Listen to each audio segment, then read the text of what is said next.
स्मरण का ठौर कहाँ है? परमात्मा है, नाम स्मरण है। लेकिन हम नाम स्मरण करते नहीं, परमात्मा को याद करते नहीं, साहब को याद करते नहीं। अब परमात्मा को याद नहीं करते तो जाहिर सी बात है संसार को ही याद करेंगे, और कोई दूसरा विकल्प ही नहीं है।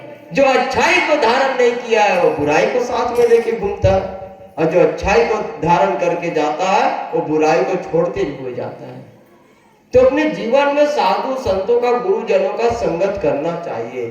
संगत जब तक नहीं करेंगे रंगत नहीं चढ़ेगी, जीवन में परिवर्तन नहीं आएगा, जीवन बदलेगा नहीं। कितना भी हम कुछ भी करें, दान करें, पुण्य करें, लेकिन जब तक हम आंतरिक रूप से अगर सुधरेंगे नहीं, तब तक बाहरी रूप से कितना भी हम कृत्य करें वो सब व्यर्थ हो जाता है। भीतर से हम क्या है? भीतर से व्यक्ति बाहर से दान कर देता है, भीतर से कैसा है? भीतर से उसका मन कैसा है? बाहर से व्यक्ति ज्ञान की बातें कर देता है, भीतर से वो कैसा है? उसकी स्थिति कैसी है? उसके अंदर कितनी पवित्रता है? क्योंकि अंदर मैल भरा होता है, अंदर छल कपट भरा होता है, और बाहर से क्या होता है? बाहर से बगुला उज्जवल होता है। संसार में दोनों रहते हैं, बगुला भी होता है और हंस भी होता है, और दोनों एक जैसे दिखते हैं। लेकिन बगुला जो है मछली खाता है और हंस क्या करता है? मोती चुनता है।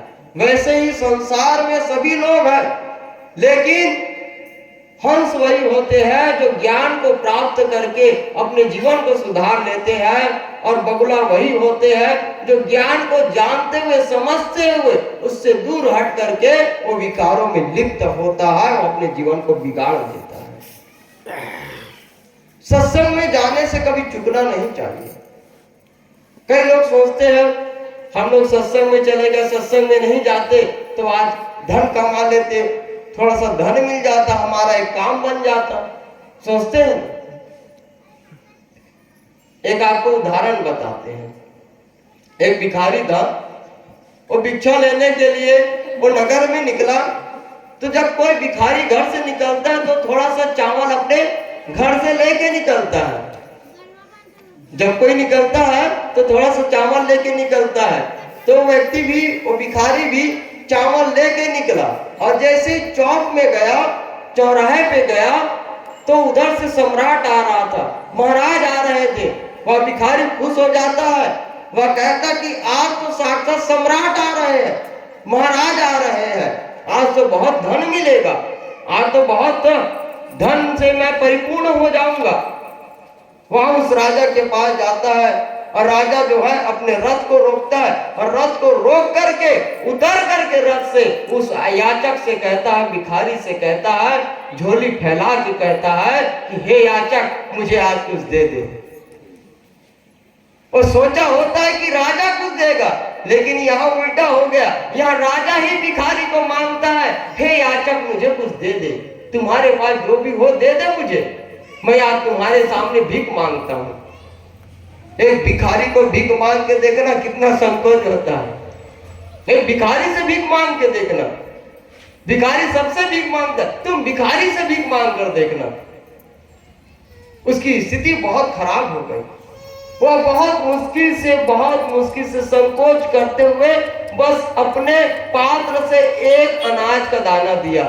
महाराज ने उस एक अनाज के दाने को अपने झोली में ले लिया और आगे बढ़ गए। वह व्यक्ति सोचने लग गया, महाराज है, सम्राट है, लेकिन मेरा एक दाना ले गया। अरे मुझे देता कुछ, एक खुद लेके चला गया। जब महाराज ने उससे एक दाना लिया तो लोगों की भीड़ इकट्ठे हो गई। वो व्यक्ति, वो भिखारी कोई मामूली भिखारी न रहा, सामान्य भिखारी न रहा। अरे राजा जिससे भीख मांगा वो भिखारी कितना धनवान होगा। राजा जिससे भीख मांगता वो भिखारी कितना धनवान होगा। पूरे नगर के लोगों ने उसको भिक्षा दिया, उसकी पूरी पोटली भर गई। और पोटली भर के जब वो घर गया तो उसकी पत्नी ने कहा कि आज कहां से आए हो? अरे कहां गए थे आज? कितना धन लेके आए हो, कितना अनाज लेके आए, पूरा पोटली भरी हुई है।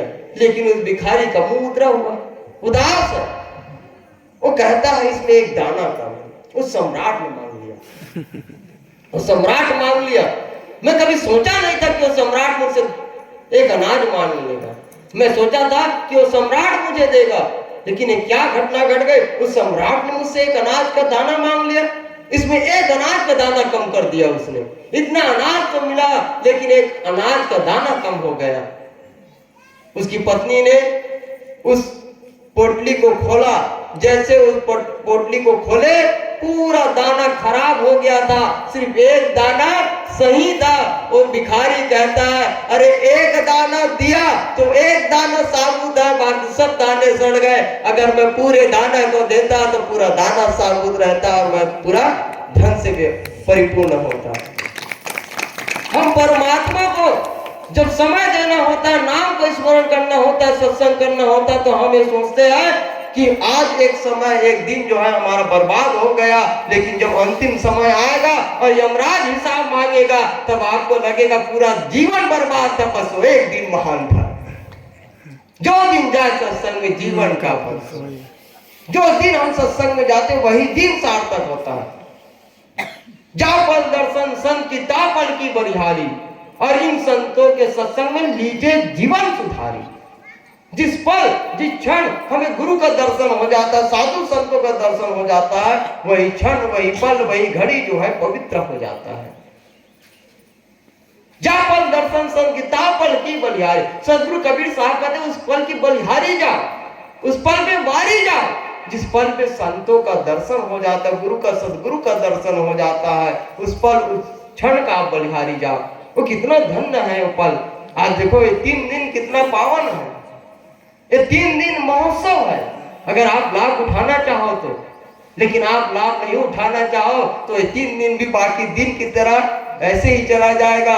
लेकिन आपके अंदर वो भक्ति हो, प्रेम हो, अनुराग हो, तो ये 3 दिन जो है आपके अंदर जो अंकुरन फूटने वाला है, भक्ति का, प्रेम का, सात्विकता का, सौहार्द का, दया का, संतोष का, वो प्रेम का जो पुष्प है वो पुलकित हो सकता है, वो बीज अंकुरित हो सकता है, अपनी हरितिमा को बिखेर सकता है, वो चारों तरफ अपनी सुगंध को बिखेर सकता है। लेकिन आप चाहो तो, आप ना चाहो तो बीज जो है वो मुरझा सकता है, खत्म हो सकता है। एक बीज है आपके भीतर, एक बीज है भक्ति का, वो अंकुरित होना चाहता है, पल्लवित होना चाहता है, लेकिन आप उसको दबा के रख दिए हो, उसको सही भूमि नहीं मिल रही है।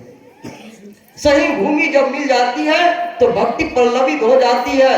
जैसे सदगुरु कबीर साहब को धनी धर्मदास साहब के रूप में एक बीज मिल गया, भक्ति का बीज मिल गया, और उस बीज को सदगुरु कबीर साहब ने 1 वर्ष 2 वर्ष नहीं 49 वर्ष तक उस बीज को सींचा, खाद दिया, और उसी बीज के तले आज जो है पूरा कबीर पंथ जो है विश्राम पा रहा है, शांति प्राप्त कर रहा है। धनी धर्मदास जी साहब वो भक्ति के वृक्ष बने, ऐसे विशाल वृक्ष बने जिसकी छत्र छाया में आज हम सभी तृप्त होते हैं। अगर धनी धर्मदास साहब ना होते तो क्या हम कबीर साहब को जान पाते? धनी धर्मदास साहब थे तभी हम सदगुरु कबीर साहब को जान पाए। इसलिए कहते हैं इस जग में धर्मनी आए न होते तो हम सब कबीर पंथी कहाए न होते। धर्मदास साहब ना होते तो हम आज कबीर पंथी कहाए न होते। कैसे जानते कबीर को हम, कैसे जानते कबीर पंथ को हम, कैसे जानते उस सतलोक को हम, कैसे जानते सदगुरु की वाणी को हम, कैसे जानते कि कैसे चलना है, कैसे जानते कि कैसे जीना है, कैसे जानते कि मुक्त कैसे होते हैं, कैसे जानते कि भक्ति में मदहोश कैसे होते हैं, प्रेम को अपने अंदर रिझा करके, साहब को रिझा करके उसके प्रेम में कैसे डूबा जाता है, कैसे रोया जाता है, कैसे उसे पाया जाता है, कैसे उसके याद में अपने आप को निछावर किया जाता है, कैसे जानते उसके लिए कितना आंसू बहाना पड़ता है, कितना रोना पड़ता है, पुकारना पड़ता है, बुलाना पड़ता है, कितना उसका हृदय रहा होगा, कितना कोमल हृदय रहा होगा जिस हृदय में सदगुरु कबीर साहब को बसा लिया। कितना वो पावन और पुनीत रही होगी वो आमीन माता जो सदगुरु कबीर साहब की याद में उसको पाने के लिए, उसके दीदार के लिए, उसके दर्शन के लिए पलक पावड़े आंख बिछा करके, आरती सजा करके अपने द्वार पे खड़ी होती थी और एक सोचती थी कि मेरे सदगुरु आएंगे, मेरे सदगुरु आएंगे, मुझे दर्शन देंगे, मुझे दीदार मिलेगा। ये सोच करके माता आमीन जो है वो रास्ता बाट जोहती थी। तो वो भक्ति कहां से मिलता, वो करुण हृदय की पुकार कहां से मिलती। धनी धर्मदास